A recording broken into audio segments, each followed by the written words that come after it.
Bonjour, chers amis internautes. Bonjour, merci beaucoup. Merci de continuer à suivre la chaîne Le Rappel TV. Alors aujourd'hui, on va parler du match très âprement discuté entre la Tunisie et l'Australie. Un match difficile, très rythmé, avec beaucoup d'impact.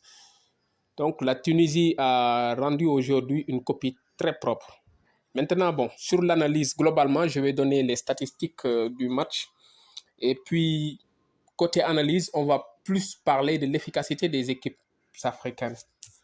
Donc, sur ce match, la Tunisie a dominé quasiment le match avec une possession de 58% de possession de balle contre 42 pour l'Australie, n'est-ce pas? Et puis, 3 hors-jeu pour la Tunisie, 5 corners, 2 pour l'Australie, 12 tirs pour la Tunisie, donc 4 tirs cadrés, 8 tirs non cadrés. Et 5 tirs pour l'Australie, dont 2 qui sont cadrés. Côté faute, on est à 16 fautes pour la Tunisie, 15 pour l'Australie. Carton jaune, 3 pour la Tunisie, 0 pour l'Australie. Donc aujourd'hui, ce qu'on a noté, c'est que la Tunisie a dominé le match de bout en bout. Il arrivait tantôt que l'Australie ait des temps forts et essayer de gérer quand même ces situations. Maintenant, ce qu'il faut noter, c'est à la 23e minute, Duke a marqué le premier but du match en faveur de l'Australie, qui a d'ailleurs gagné le parti. Maintenant, bon, là où je voudrais en tout cas tirer l'attention des équipes africaines, c'est côté efficacité. Ce qu'on a constaté aujourd'hui, la copie que l'Australie a rendue aujourd'hui est bien meilleure que celle qu'elle avait rendue lors de son match contre la France. Et il y a deux facteurs, n'est-ce pas, qu'on peut noter là, c'est que si une équipe européenne est en face d'une équipe africaine, déjà, côté mentalité, dans leurs aspects, en tout cas dans l'aspect mental, ils se disent, ou bien elles se disent que cette équipe africaine, quelles que soient ses capacités, ne doit pas nous vaincre, ne doit pas gagner le match. Donc, du coup, l'état d'esprit de cette équipe européenne est totalement différent si, en tout cas, la même équipe rencontrait une autre équipe européenne. Donc, c'est le cas aujourd'hui avec l'Australie. Aujourd'hui, la mentalité et l'état d'esprit des Australiens contre la Tunisie n'est pas le même que contre la France. Vous voyez, ça, c'est un point. Donc, de ce fait, l'Australie a fait un meilleur match. Le match de l'Australie aujourd'hui est meilleur que celui qu'il avait joué il y a cela 4 jours ou 5 contre la France. Maintenant, là où je voudrais attirer l'attention, n'est-ce pas, des sélectionneurs et des équipes africaines, c'est-à-dire les équipes africaines aussi font des matchs extraordinaires, physiques, dans l'impact aussi, ils sont présents dans les duels, ils gagnent les deuxièmes ballons, ils ont beaucoup d'occasions. On l'a constaté durant le match Sénégal-Hollande, on l'a constaté durant le match du Ghana contre le Portugal, on l'a constaté lors du match aussi du Cameroun, n'est-ce pas, contre la Suisse, hein, lors du match du Maroc, n'est-ce pas, et même lors du premier match de la Tunisie contre le Danemark. Donc, ce qu'on a vu, en fait, c'est que l'intensité et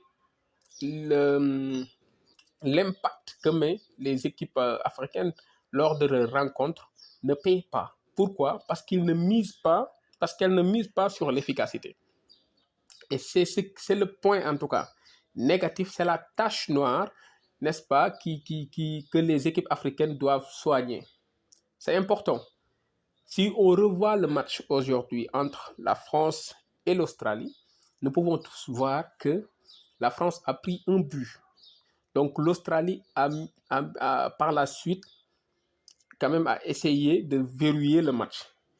Mais malgré ça, sur 2-3 combinaisons, les Français ont pu marquer un but et puis continuer à marquer. Vous voyez? Donc, le Portugal, même chose. Contre contre le Ghana, les Portugais ont pu, sur des faits de jeu, marquer 3 buts.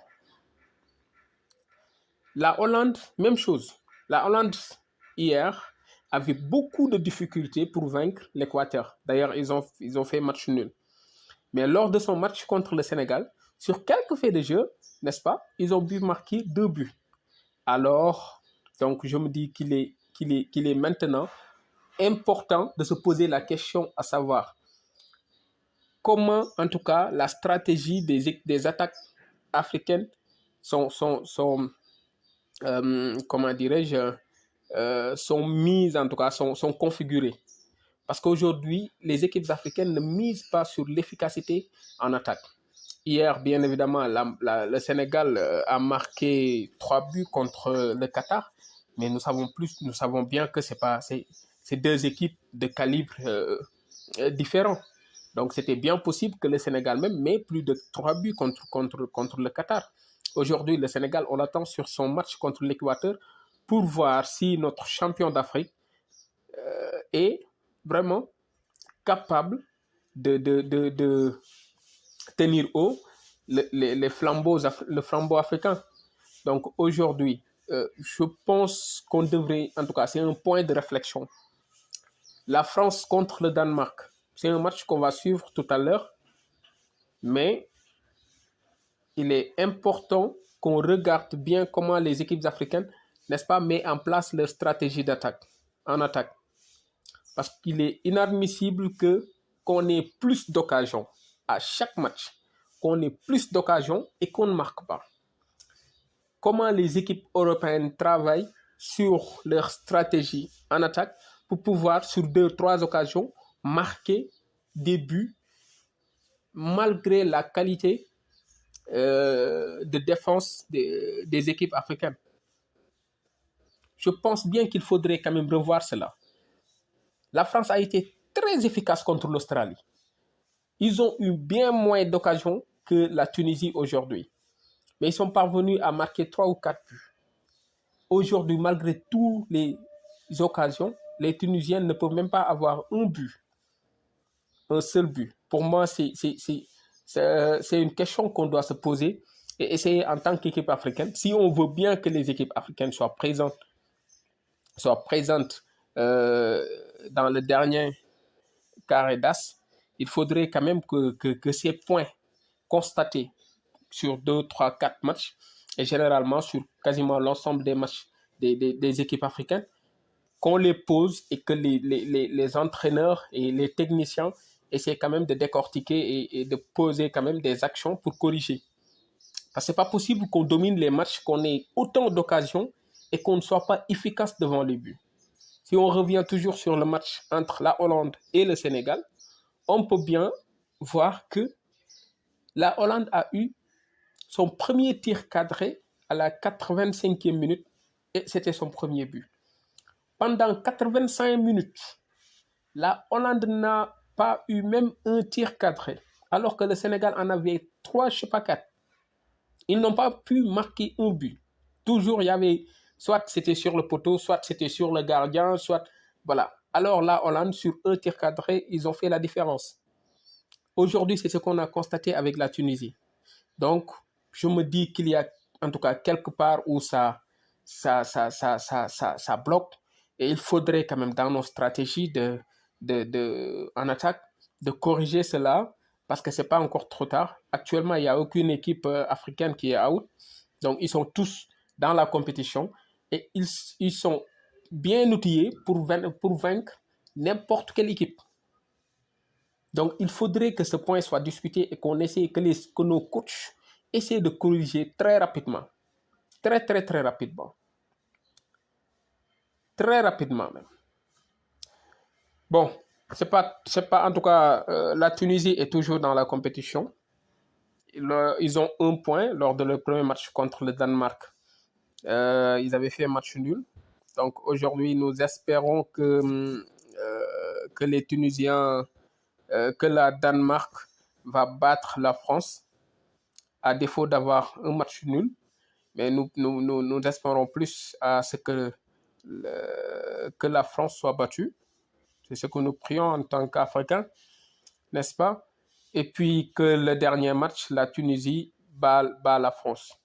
Voilà. Mais quand même, ce qu'on souhaite, c'est que tous les pays africains, toutes les équipes africaines passent au huitième de finale. Et on est confiant sur ça. Et le Cameroun, le Brésil est une grande équipe, une grande nation de foot. Maintenant, quel que soit Alpha, les Brésiliens vont sortir pour jouer, même si le Brésil est déjà qualifié, même s'ils étaient déjà qualifiés, même, ils vont sortir pour jouer. Donc, il faut verrouiller le demi-terrain et puis essayer de passer par des contres pour marquer, après gérer le match. Ça sera très difficile de battre le Brésil, mais à défaut de les battre, avoir un match nul et gérer le dernier match. Ah, d'accord, chers amis internautes, merci à vous. Merci de continuer à suivre et merci d'abonner massivement et d'appuyer sur la cloche de notification pour accompagner la chaîne. Merci beaucoup. Merci.